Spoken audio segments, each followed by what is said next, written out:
pagbati ni Kristo sa inyong lahat at sa mga nakikibahagi sa banal na pagdiriwang na ito sa pamamagitan ng live stream dito sa Diocesan Shrine of Jesus the Divine Word ng Christ the King Mission Seminary, Quezon City. Tayo ngayon ay nasa ikatlong linggo ng Kwaresma.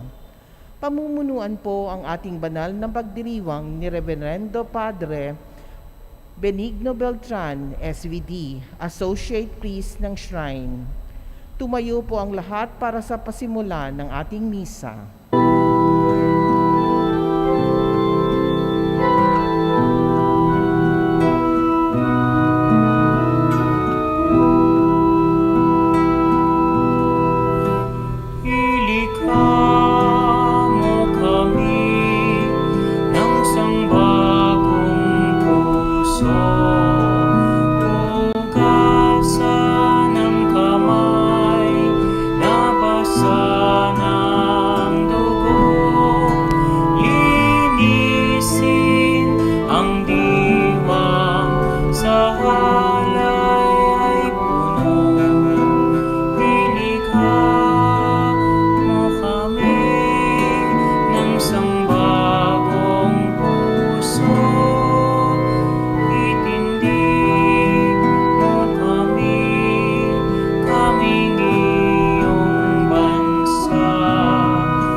Sa ngalan ng Ama, na Anak, na Espiritu Santo. Amen. Ang biyaya ng ating Panginoong Jesucristo, ang pag-ibig ng Diyos Ama at ang liwanag ng Espiritu Santo, naway sumainyong lahat. At sumaiyo rin. Mga kapatid, bago natin pagpatuloy ang ating pagdiriwang sa banal na misa sa ikatlong linggo ng Kwaresma, pagsisihan natin ang ating mga kasalanan upang maging marapat tayo gumanap sa banal na pagdiriwang. Inaamin ko Sa makapangyarihang Diyos at sa inyo mga kapatid, na dubha akong nagkasala sa isip, sa salita at sa gawa at sa aking pagkukulang. Kaya isinasamo ko sa mahal na Birheng Maria, sa lahat ng mga anghel at mga banal, at sa iyo mga kapatid na ako'y ipanalangin sa Panginoong ating Diyos. Kaawaan tayo ng makapangyarihang Diyos, patawarin tayo sa ating mga kasalanan, patnubayan tayo sa buhay na walang hanggan. Amen. Panginoon, kaawaan mo kami. Panginoon, kaawaan mo kami. Kristo, kaawaan mo kami. Kristo, kaawaan mo kami. Panginoon, kaawaan mo kami. Panginoon, kaawaan mo kami. Manalangin tayo. Ama naming makapangyarihan, ikaw ay maibigin at butihin sa tanan. Tinuturo mo na ang lunas sa kasalanan ay nasa kusang pagpapakasakit, pagdalangin, pagmamalasakit. Tunghayan mo ang aming pag-amin sa nagawang pagsuway, upang sa pagpapatiripa ng aming budhi sa iyong harapan, kami lagi mong maibangon dahil sa iyong pag-ibig na tapat sa pamamagitan ni Jesucristo kasama ng Espiritu Santo magpasawalang hanggan. Amen.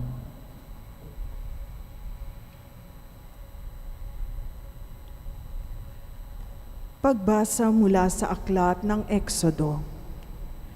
Noong mga araw na iyon, sinabi ng Diyos, Ako ang Panginoon, ang inyong Diyos na naglabas sa inyo sa Ehipto at humango sa inyo sa pagkaalipin. Huwag kayong magkakaroon ng ibang Diyos maliban sa akin. Huwag kayong magkakaroon ng Diyos-Diyosan o kaya'y larawan o rebulto ng anumang nilalang na nasa himpapawid, nasa lupa o nasa tubig.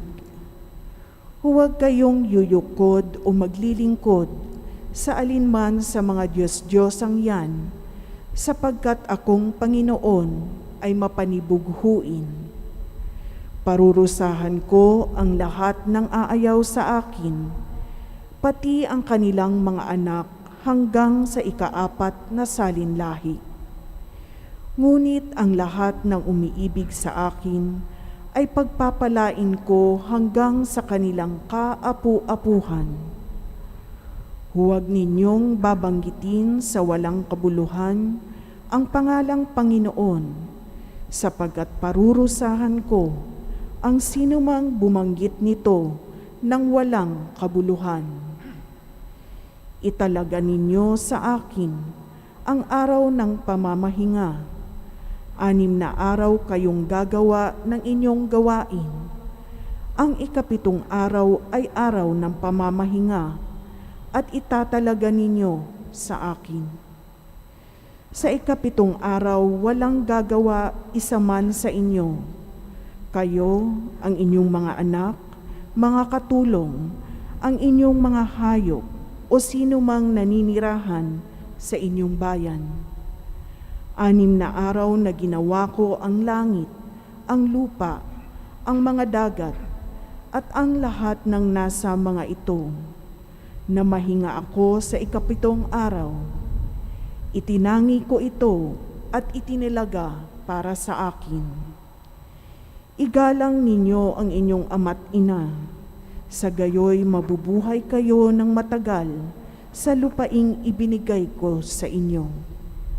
Huwag kayong papatay, huwag kayong mangangalunya, huwag kayong magnanakaw, huwag kayong sasaksi sa di katotohanan laban sa inyong kapwa.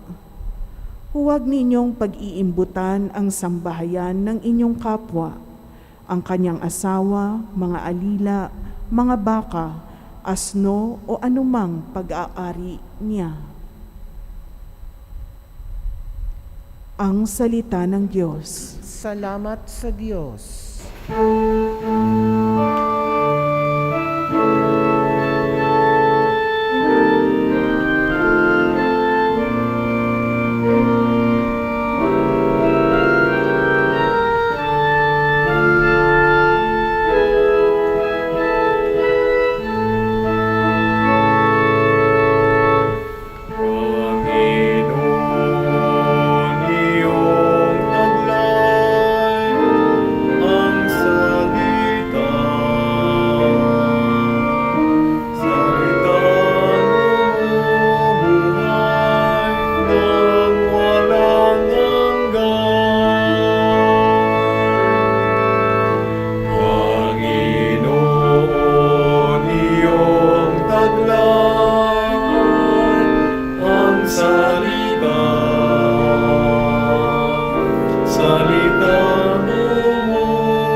Ang batas ng Panginoon ay batas na walang kulang. Ito'y utos na ang dulot sa tao ay bagong buhay. Yaong kanyang mga batas ay mapagtitiwalaan, nagbibigay ng talino sa pahat ang kaisipan. Panginoon, iyong taglay ang salita, salitang bumubuhay ng walang hanggan. Ang tuntuning ibinigay ng poon ay wastong utos. Liligaya ang sinuman kapag ito ang sinunod. Ito'y wagas at matuwid pagkat mula ito sa Diyos. Pangunawa ng isipan yaong bungang idudulot. Panginoon, iyong taglay ang salita, salitang bumubuhay ng walang hanggan. Yaong paggalang sa poon ay marapat at mabuti, isang banal na tungkulin na iiral na parati. Pati mga hatol niya ay matuwid na kahatulan. Kapag siya ang humatol, ang pasya ay pantay-pantay. Panginoon, iyong taglay, ang salitang bumubuhay ng walang hanggan. Ito'y higit pa sa ginto na maraming nagnanais, higit pa sa gintong lantay na ang hangad ay makamit. Matamis pa kaysa sa pulot na sakdal tamis, kahit anong pulot ito na dalisay at malinis.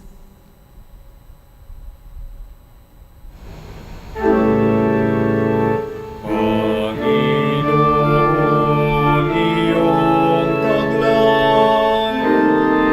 ang salitang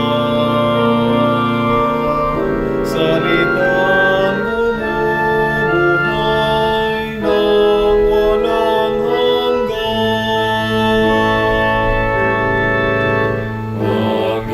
Panginoon, iyong taglay, ang salitang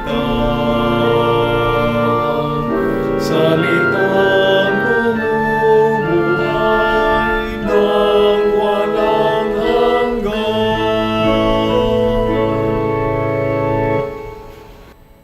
Pagbasa mula sa unang sulat ni Apostol San Pablo sa mga taga-Korinto. Mga kapatid, ang mga Hudyo'y humihingi ng kababalaghan bilang katunayan. Karunungan naman ang hinahanap ng mga Griego. Ngunit ang ipinangangaral namin si Kristong ipinako sa krus, isang katitisuran sa mga Hudyo at kahangalan para sa mga Hentil. Subalit sa mga tinawag ng Diyos, maging Hudyo at Griego, si Kristo ang kapangyarihan at karunungan ng Diyos. Sapagkat ang inaakala nilang kahangalan ng Diyos ay karunungang higit kaysa sa lahat ng karunungan ng tao. At ang inaakala namang kahinaan ng Diyos ay lakas na higit sa lahat ng kalakasan ng tao. Ang salita ng Diyos. Salamat sa Diyos. Tayo'y magsitayo bilang paggalang sa mabuting balita.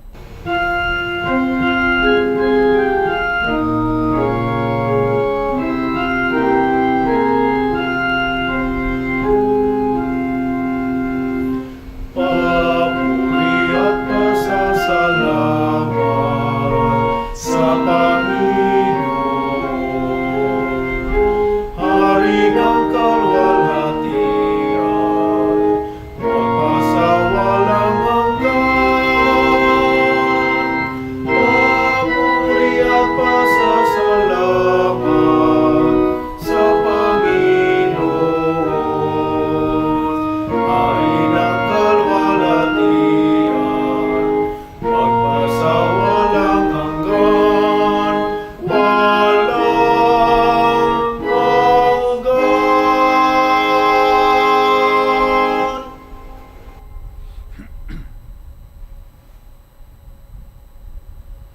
Sumainyo ang Panginoon.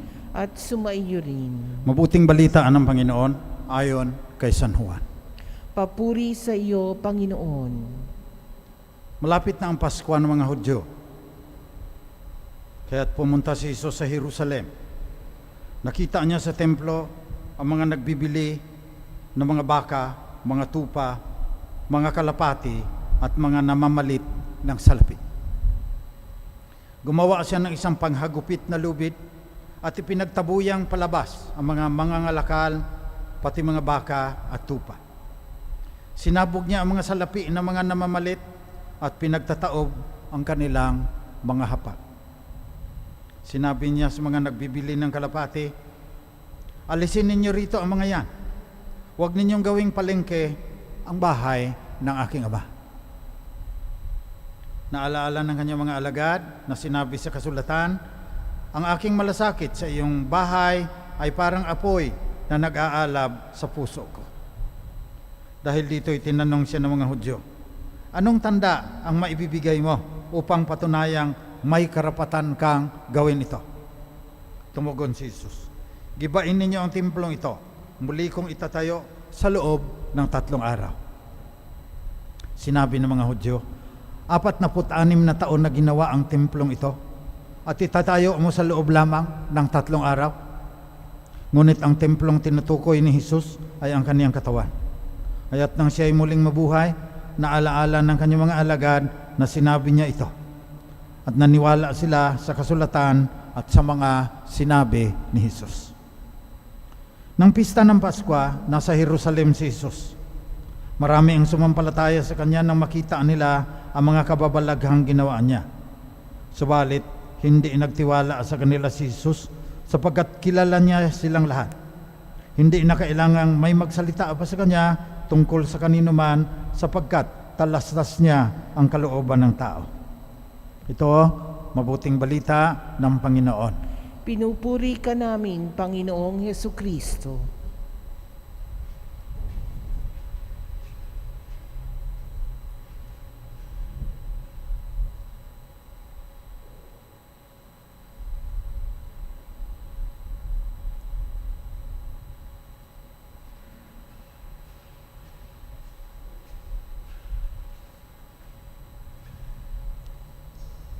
Magandang gabi po sa inyong lahat.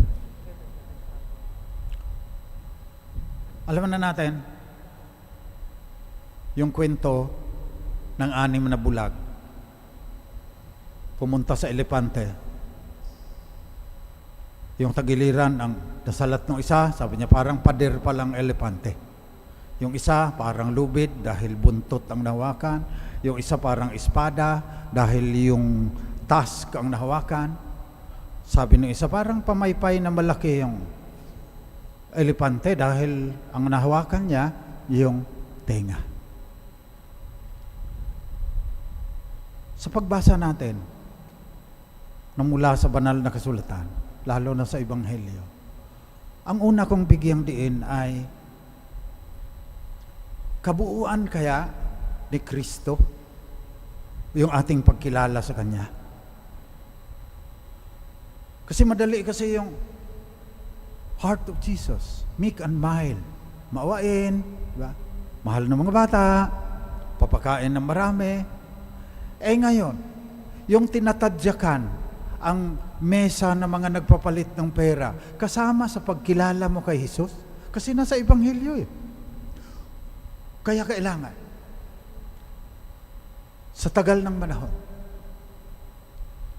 na kinikilala ng ating bibig si Kristo bilang Panginoon at tagapagligtas. Tignan din natin ngayon kung hindi ba tayo turo-turo spirituality. Yan yung sabi ni Pope Benedict XVI.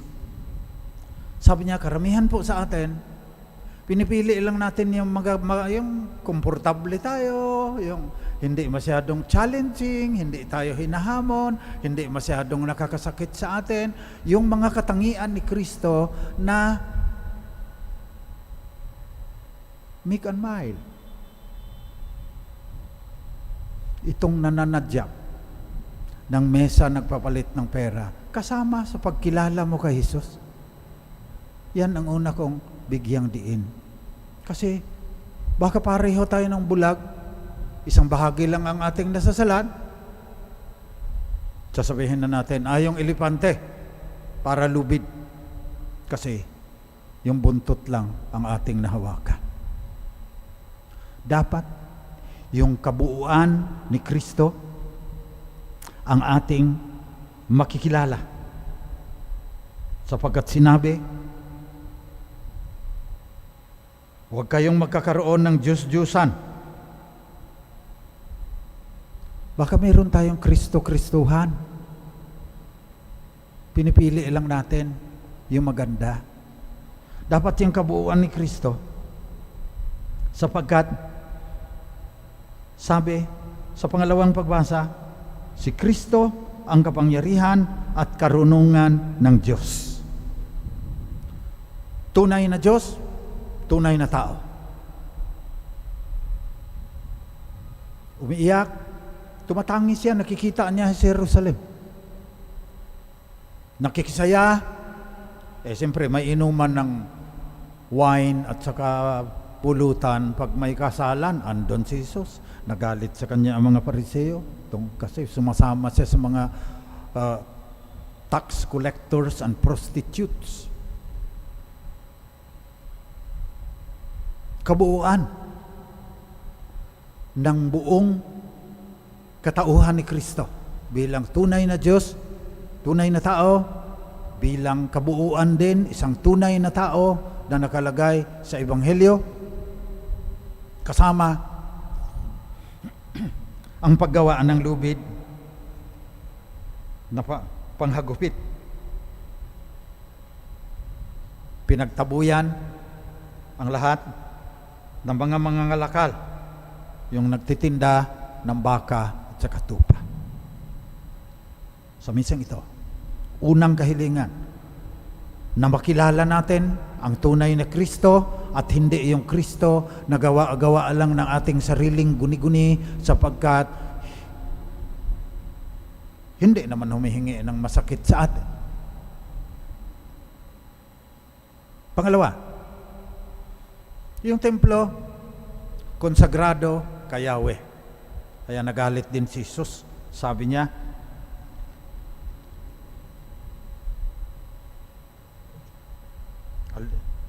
huwag ninyong gawing palengke ang bahay ng aking Ama. Napakadali dahil sa kasalanan ng tao na yung templo mawawala na sa tunay na layunin kung bakit siya ginawa. Yun din yung simbahan. 2,000 taon na patunayan natin. May abuso sa simbahan sapagkat may mga kasalanang mga pare, obispo, mga leader sa religious organizations. Maaga pa lang, alam na ng simbahan. Ang kaniyang salawikain, ang kaniyang motto, Ecclesia Semper Reformanda. Ang simbahan na palagiang nagbabalik loob, na palagiang binabago kapag napalihis na sa tunay na daan. So tignan din natin ang kabuuan ng simbahan. Kasi alam na natin, lubhang nasugatan ang simbahan doon sa mga pedophile na nambiktima ng mga maliliit na bata. Ang laking kahihiyan hanggang ngayon. We have not lived it down. Ilang daan ng pare ang hinubaran ng sutana ng Santo Papa, pinawalan ng magmisa at magiging mga pastor, tinanggal na. Pare pa rin sila kasi you are a priest forever. Kabuuan din ng simbahan ang tignan natin. Huwag lang yung para kasi ang eroplano Ang eroplano, noon yun, wala pang COVID, mahigit 2 milyong tao lumilipad araw-araw within 24 hours. So ang daming mga eroplano dyan. Pero bawat ilang buwan, may bumabagsak. Andun lahat ang TV camera, andun lahat. Kaunti lang yan wala pang 1% yan, 0.1% lang yan. Pero doon tayo nakatiyo. Pag may pedophile din, kahit kaunti lang porsyento yan, doon ang katuon din. Lalo na ang mga kalaban ng simbahan. Pero titignan natin. May Mother Teresa tayo. May Damian of Mulucay tayo, naglingkod sa mga may ketong hanggang siya nagkaroon ng ketong na rin at namatay na bata pa dahil sa ketong. Kabuuan din. So kabuuan ni Kristo kasama ang kaniyang pagtataob ng mesa ng mga mangangalakal, kabuuan ng simbahan na Ecclesia Semper Reformanda,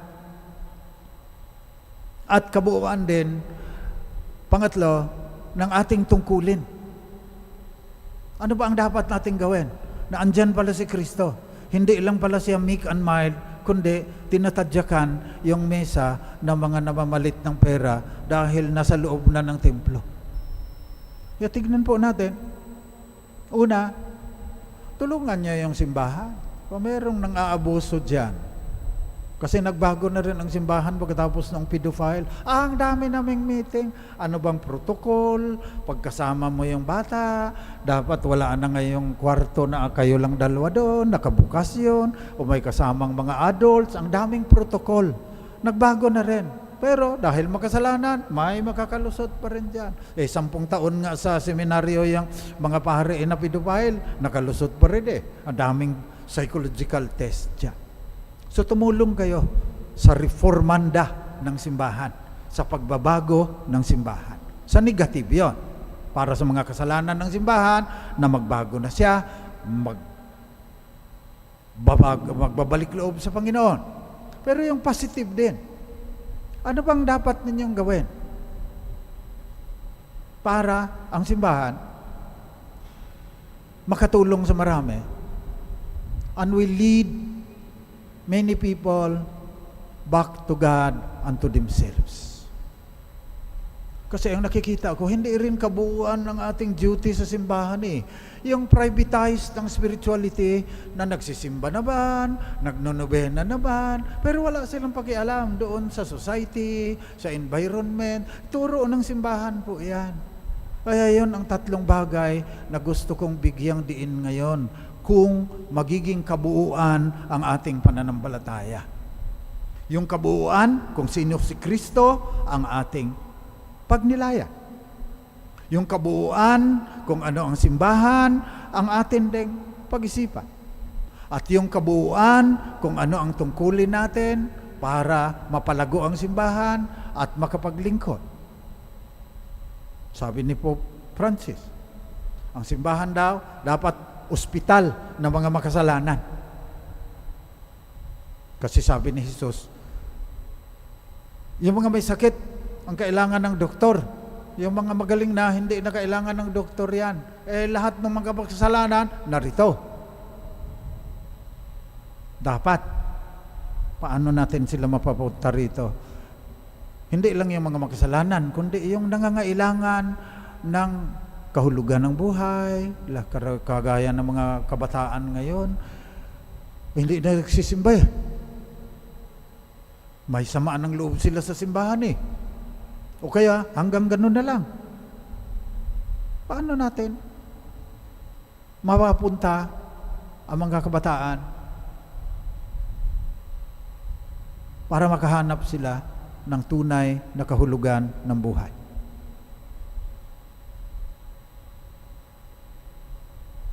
Sa Ebanghelyo, sinabi rin, gibain ninyo ang templong ito at muli kong itatayo sa loob ng 3 araw.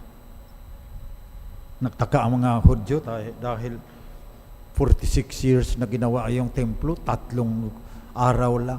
Pero ang ibig sabihin ni Jesus, ang kaniyang katawan, ang templo. Kaya, kung ano si Jesus, yun din ang magiging tadhana natin. Magtagumpay tayo laban sa kamatayan. Magtatagumpay tayo laban sa walang hanggang kadiliman. Yan ang ating meaning. Yan ang ating sense of purpose. Yan ang dahilan kung bakit narito tayo kasama ng mga planeta at mga bituin at mga galaxy. Huwag nating kalimutan ang kabuuan ng ating pananampalataya. Sa kabilaan ng COVID, sa kabilaan ng pagbagsak ng ekonomiya, sa kabila ng mga disaster na darating pa pagdating ng climate change, nag-aalburuto pa yung 5 bulkan natin. Wala na bang katapusan ito? Dumami na naman yung may COVID. Variant ito. Baka hindi madadala ng mga vaksin yan. Ang dami nating mga alalahanin. Pero ang pangwakas nating tadhana, ang pag-usapan natin ngayon samantalang sinabi ni Jesus na gibain ang templo ng kaniyang katawan at sa loob ng 3 araw, itatayo niya uli. Pinapaalaala sa atin na ang sukatan ng kahulugan ng ating buhay ay hindi iyong isang dakot na alikabok pag kinremate ka na. Lagi yan dyan kasi may columbarium dyan eh. Nagpapablessing, kaunti na lang, gano'n na lang. Isang dakot lang yan na alikabok.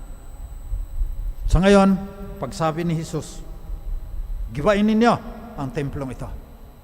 Pinapahayag niya sa lahat ng ating sukatan, hindi isang dakot na alikabok na ilalagay sa urn, lalagay sa columbarium. Siya ang ating sukatan.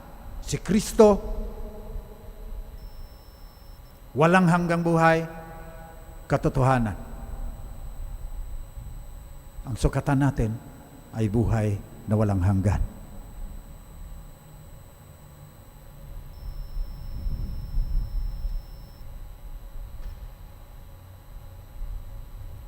Magsitayo tayong lahat, pahayag natin ang kabuuan na ng ating pananampalataya, lalo na ang ating pananampalataya sa buhay na hindi magwawakas, kasama ng Ama, Anak at Espiritu Santo sa kalangitan.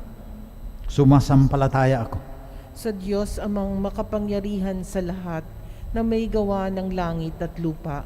Sumasampalataya ako kay Hesukristo, iisang anak ng Diyos, Panginoon nating lahat.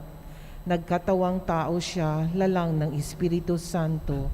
Ipinanganak ni Santa Maria Birhen, pinagpasakit ni Poncio Pilato, ipinako sa krus, namatay, inilibing, nanaog sa kinaroroonan ng mga yumao, nang may 3 araw, nabuhay ng manguli, umakyat sa langit, naluklok sa kanan ng Diyos, amang makapangyarihan sa lahat.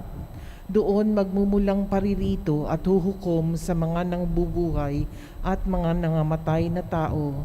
Sumasampalataya naman ako sa Diyos Espiritu Santo, sa banal na simbahang katolika, sa kasamahan ng mga banal, sa kapatawaran ng mga kasalanan, sa pagkabuhay na muli ng mga nangamatay na tao, at sa buhay na walang hanggan.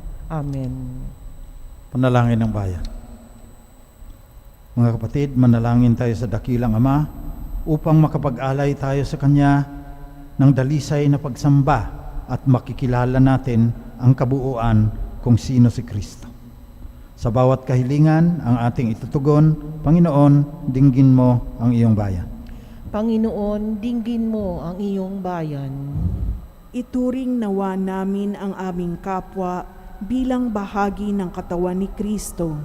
Mapagtanto nawa namin na ang karapatan at kapakanan ay kailangang igalang at ipagtanggol. Manalangin tayo. Panginoon, dinggin mo ang iyong bayan. Magtulungan nawa ang mga pinuno ng simbahan at pamahalaan tungo sa pagpapaunlad ng buhay ng bawat mamamayan, lalo na ng mga maliliit sa lipunan. Manalangin tayo. Panginoon, dinggin mo ang iyong bayan. Isa puso nawa namin ang 10 utos ng Diyos, maging tanda nawa ng aming pag-ibig at pananalig sa Kanya ang pagtupad namin sa mga ito. Manalangin tayo. Panginoon, dinggin mo ang iyong bayan. Pahalagahan nawa namin ang mga katawan bilang templo ng Espiritu Santo. Talikdan nawa namin ang mga gawaing mahalay, marahas, at nakikipinsala sa ating pagkatao at sa aming kapwa. Manalangin tayo. Panginoon, dinggin mo ang iyong bayan. Sa ilang sandali ng katahimikan, ating ipanalangin ang iba pang mga pangangailangan ng ating pamayanan, pati na rin ang ating pansariling kahilingan.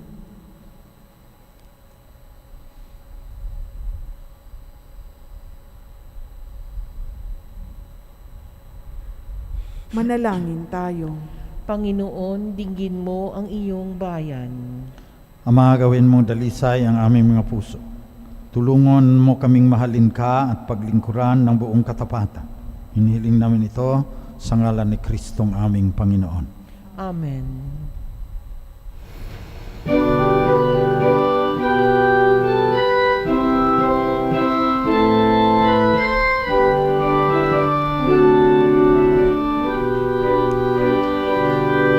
kapwa nating ialay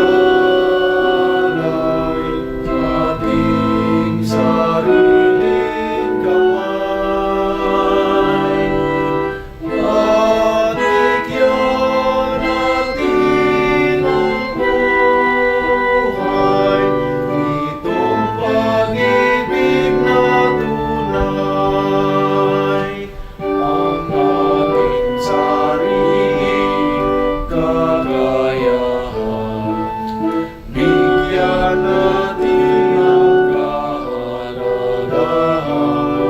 Ang ating sarili ay ating ilaan sa ating kapwa, sa kanyang kaunlaran.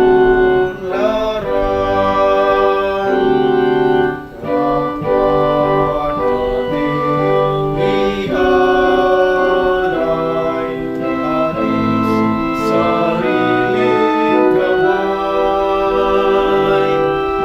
At bigyan natin ang buhay, itong pag-ibig na tunay. Manalangin kayo mga kapatid, kung itong ating pag-aalay ay maging kalugod-lugod sa Diyos amang makapangyarihan. Tanggapin nawa ng Panginoon itong paghahain sa iyong mga kamay, sa kapurihan niya at karangalan, sa ating kapakinabangan at sa buong sambayanan niyang banal.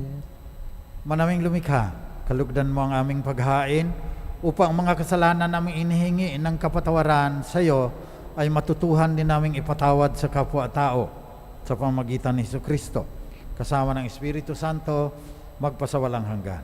Amen. Sumainyo ang Panginoon. At sumainyo rin. Taas sa Diyos ang inyong puso at diwa. Itinaas na namin sa Panginoon. Pasalamatan natin ang Panginoong ating Diyos. Marapat na siya ay pasalamatan. Ama naming makapangyarihan, tunay ngang marapat na ikaw ay aming pasalamatan sa pamamagitan ni Jesucristo na aming Panginoon. Binibigyan mo kami ng bagong pagkakataon upang ganapin ang paghahanda ngayon para sa pagdiriwang ng muling pagkabuhay. Kasama ng iyong anak na minamahal, aming inalalaan ang panahon, talino at yaman para ganapin ang iyong kalooban na ang kapwa-tao ay lubos na damayan. Sa pagdiriwang namin sa aming pagsilang bilang mga kaanib ng iyong sambayanan, kami iyong pinagkakamit ng katayuang ganap sa pagtatangkilik. Kaya kasama ng mga anghel na nagsisiawit ng papuri sa iyo, nang walang humpay sa kalangitan, kami nagbubunyi sa iyong kadakilaan.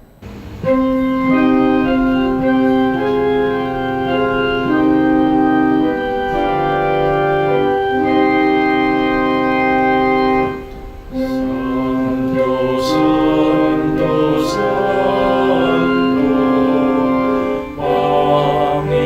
Panginoong Diyos na makapangyarihan, napupuno ang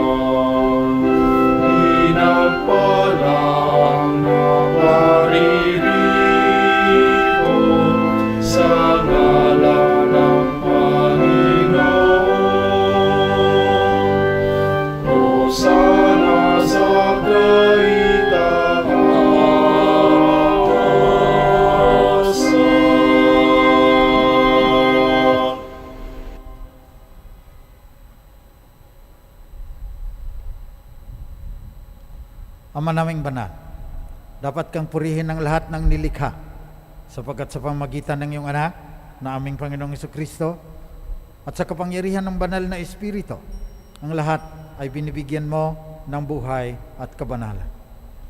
Walang sawa mong tinitipon ang iyong sambayan ng Kristiyano upang mula sa pagsikat hanggang sa paglubog ng araw, maihandog ang malinis na alay upang sambahin ang iyong pangalan. Kaya Ama, sinasamo naming pakabanalin mo sa kapangyarihan ng iyong Espiritu ang mga alay na ito na aming inilalaan sa iyo. Ito nawa ay maging katawan at dugo ng iyong anak at aming Panginoong Jesucristo na nag-utos na ipagdiwang namin ang misteryong ito. Noong gabing pinagtaksilan siya ng isa sa kanyang mga alagad, kumuha si Jesus ng tinapay. Nagpasalamat sa iyo, Ama. Hinati niya yon. Binigay sa kanyang mga alagad at sinabi, tanggapin ninyong lahat ito at kanin. Ito ang aking katawan na ihahandog na dahil sa inyo.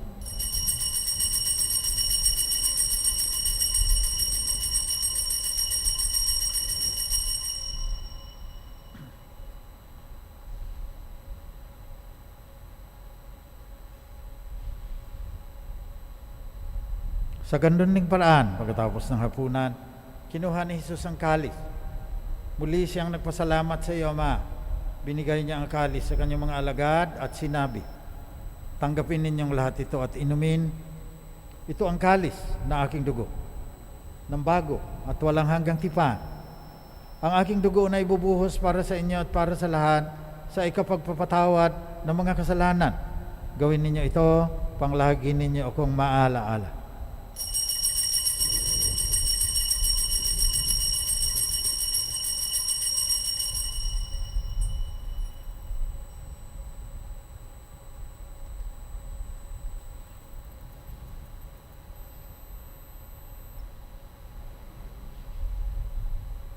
Pagbunyi natin ang misteryo ng ating pananampalataya.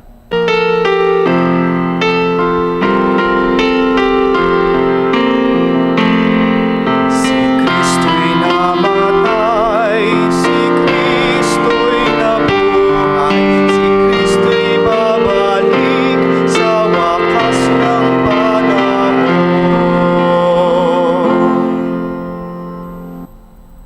Ama, inaalaala namin ang kamatayan ng iyong anak na sa amin nagligtas. Gayon din ang kanyang muling pagkabuhay sa ikatlong araw, pag-akyat sa kalangitan. Samantalang ang kanyang pagbabalik ay aming pinanabikan. Kaya bilang pasasalamat ngayon ay aming iniaalay sa iyo ang buhay at banal na paghaing ito. Pagmasdan mo ang handog na ito ng iyong simbahan. Masdan mo ang iyong anak na nag-alay ng kanyang buhay upang kami ay pakipagkasundo sa iyo. Luubin mong kaming magsasalo-salo ng kanyang katawan at dugo ay mapuspos ng Espiritu Santo at maging isang katawan at isang diwa kay Kristo. Kami nawa ay gawin niyang handog na habang panahong nakatalaga sa iyo. Tulungan nawa niya kaming magkamit ng iyong pamana kasama ng ina ng Diyos, ang mahal na Birheng Maria, kasama si San Jose na kanyang esposo, mga apostol at mga martir, at lahat ng mga banal na aming inaasahang laging nakikiusap para sa aming kapakanan. Ama, ang handog na ito ng aming pakikipagkasundo sa iyo ay magbuga nawa ng kapayapaan at kaligtasan para sa buong sandaigdigan. Patatagin mo sa pananampalataya at pag-ibig ang iyong simbahang naglalakbay sa lupa, kasama ng iyong lingkod na si Papa Francisco, ang aming obispo si Onesto, lahat ng mga obispo at mga pare, at ng iyong piniling sambayanang Kristiyano. Dinggin mo ang mga kahilingan ng iyong angkan na ngayon tinipon mo sa iyong mahal na harapan. Amang mauwain, kupkupin mo at pag-isahin ang lahat ng iyong mga anak sa bawat panig at sulok ng daigdig. Kaawaan mo at patuloyin sa iyong kaharian ang mga kapatid naming namatay na at lahat ng lumisan sa mundong ito na nagtataglay ng pagmamahal sa iyo. Umaasa kami na magtatamasa ng iyong kaningningang walang katapusan, na dadampi sa bawat luha ng dalamhati, sapagkat kapag aming nasilayan ang iyong kagandahan, kami ay magiging katulad mo at sasamba kaming walang humpay sa iyo sa pamagitan ng aming Panginoong Jesucristo na siyang pinagdaraanan ng bawat kaloob mo sa aming kabutihan. Sa pamamagitan ni Kristo, kasama niya at sa Kanya, ang lahat ng parangal at papuri ay sa iyo, Diyos amang makapangyarihan, kasama ng Espiritu Santo, magpasawalang hanggan. Amen.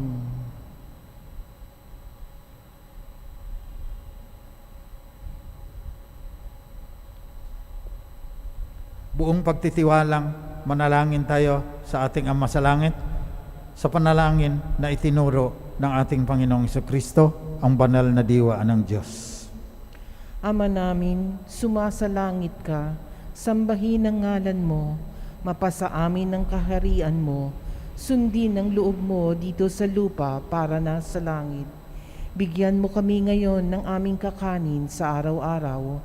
Patawarin mo kami sa aming mga sala, gaya ng pagpapatawad namin sa mga nagkakasala sa amin.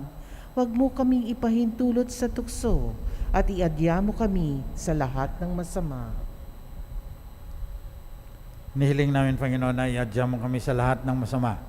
Pagkalooban mo kami ng kapayapaan na palagian, pang sa tulong ng iyong awa, lagi kaming maligtas sa kasalanan at malayo sa lahat ng kapahamakan. Samantalang aming pinanabikan ang dakilang araw ng muling pagbabalik ng tagapagligtas naming si Jesucristo. Sapagkat iyo ang kaharian at ang kapangyarihan at ang kapurihan magpakailanman. Panginoong Jesucristo, sinabi mo sa iyong mga apostol, kapayapaan ang iniiwan ko sa inyo, ang aking kapayapaan ang binibigay ko sa inyo. Tunghayan mo ang aming pananampalataya at huwag ng aming pagkakasala. Pagkalooban mo kami ng kapayapaan at pagkakaisa ayon sa iyong kalooban, kasama ng Espiritu Santo, magpasawalang hanggan. Amen. Kapayapaan ng Panginoon ay laging sumainyo. At sumaiyo rin. Magbigayan kayo ng tanda ng kapayapaan ni Kristo sa isa't isa.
Katawan at dugo ng ating Panginoong Jesucristo, ang banal na diwa na naging tao upang magbigyan tayo ng ganap na buhay. Mapapalad ang mga inaanyayahan sa kanyang piging. Panginoon, hindi ako karapat-dapat na magpatuloy sa iyo, ngunit sa isang salita mo lamang ay gagaling na ako. Naway ipagsanggalang tayo ng katawan at dugo ni Kristo hanggang sa buhay na walang hanggan. Amen.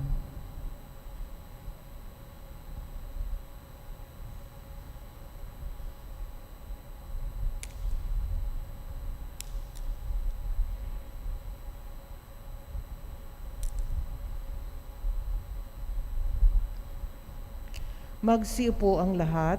Paalala, ang pagbibigay po ng komunyon ay gagawin po ng pahanay. Pakihintay po ang mga ushers upang magabayan.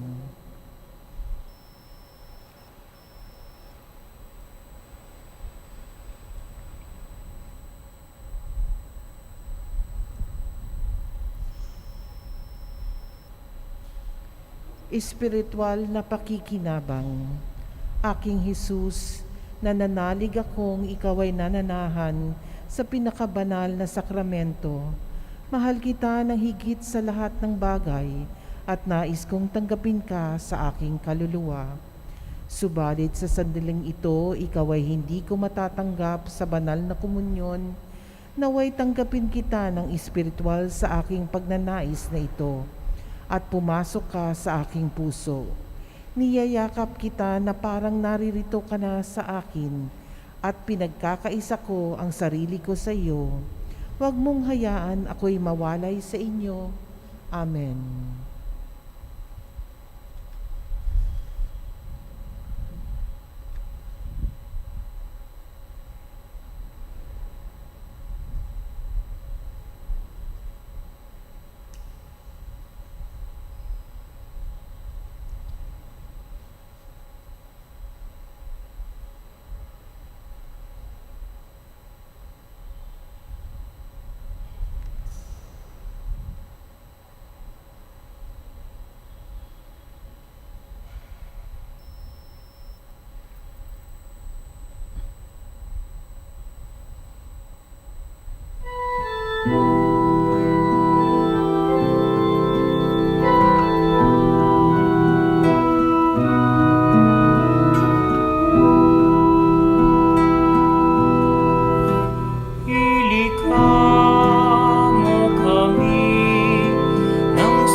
Panis vitae donum Patris, Iesu fons vitae aquae. Cibus et potus noster, cibus et potus noster, in itinere ad domus Dei. Mula sa lupa, sumibol kang masigla, matapos kang yurakan ng mga masasama. Sumilang ang liwanag ng mga nawawala, tinapay ng buhay, pagkain ng lupa. Jesu panis vitae donum Patri, Jesu fons vitae aquae. Cibus et potus noster, cibus et potus noster.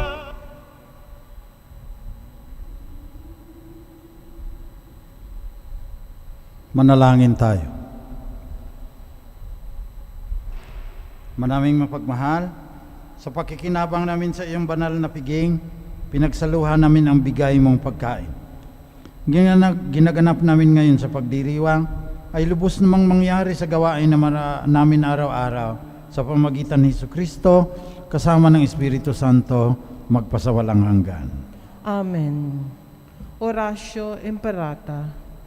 Mahabagin at mapagmahal na Ama, nagsusumamo kami sa iyo upang hilingin ang iyong patnubay laban sa COVID-19 na nagpapahirap sa marami at kumitil na ng mga buhay. Tunghayan mo kami ng may pagmamahal at ipag-adya kami ng iyong paghilom na kamay. Mula sa takot sa kamatayan at karamdaman, itaguyod mo kami sa pag-asa at sa pagtatanging sa pananampalataya.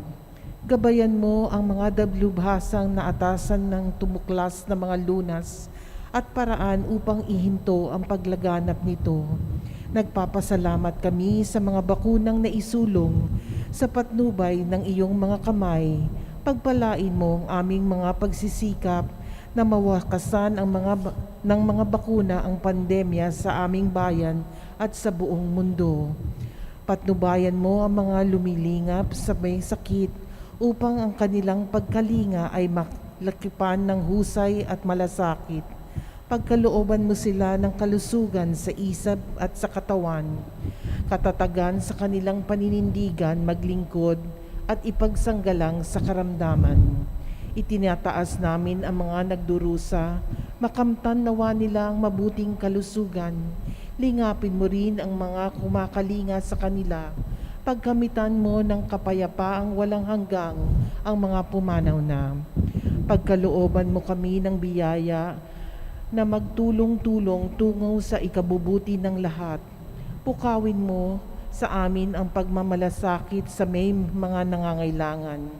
Sa pagdamay at malasakit namin sa bawat isa, malampasan nawa namin ang krisis na ito at lumago ang kabanalan at pagbalik loob sa iyo. Hinihiling namin ito sa pamamagitan ni Jesucristo na nabubuhay at nagangharing kasama mo at ang Espiritu Santo, iisang Diyos, magpasawalang hanggang. Amen. Dumuludog kami sa iyong patnubay, mahal na Ina na Diyos.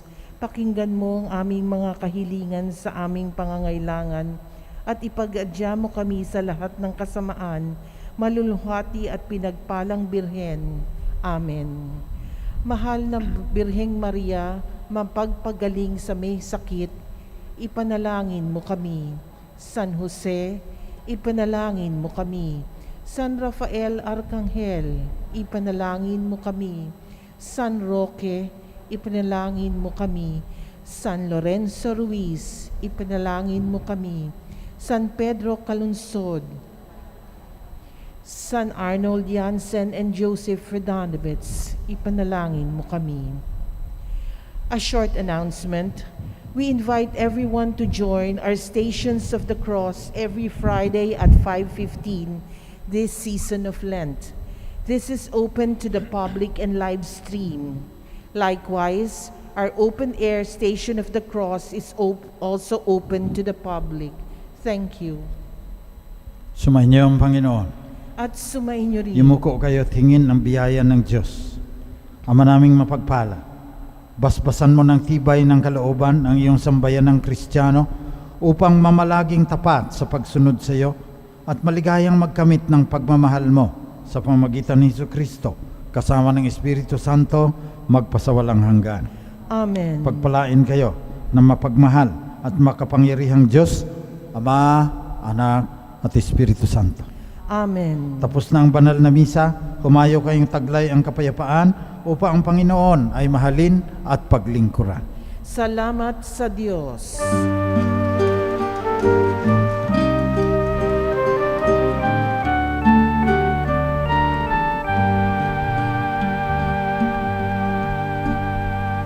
Habag ng Maria, napupuno ka ng grasya, ang Diyos ay sumasayo, bukod kang pinagpala sa babaeng lahat at pinagpala naman ang iyong anak na si Jesus.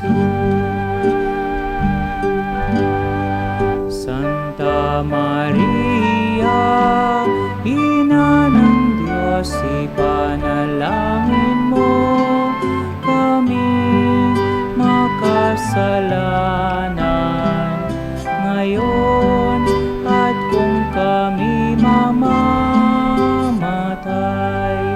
Santa Maria, Ina ng Diyos, ipanalangin mo kami makasalanan